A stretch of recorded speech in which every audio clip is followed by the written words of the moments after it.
Привет, дорогие друзья! Мы находимся в Таджикистане. И это прекраснейшее озеро, называется Искандаркуль. Неописуемой красоты, глубизна воды. Вокруг гор ощущается их мощь, сила и древность. Посмотрите с той стороны, какие высокие горы.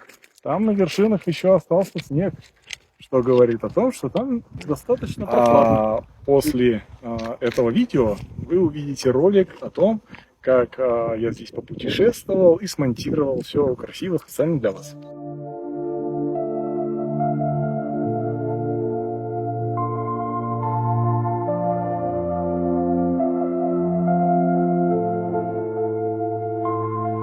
Мой сад Таджикистан, жемчужина Востока, где горы в небеса уходят одиноко.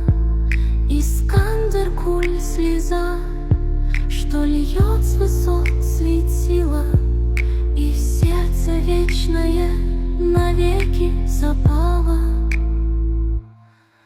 Тут фанские хребты, как стражники веков, хранят легенду о былых жестоких боях.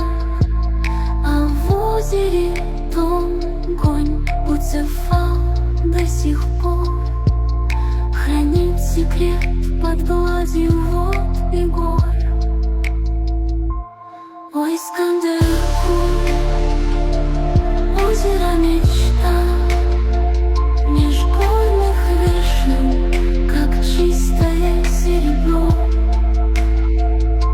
Ты манишь к себе, где тишина и высь, и в душу просишься, чтоб навсегда остаться в ней.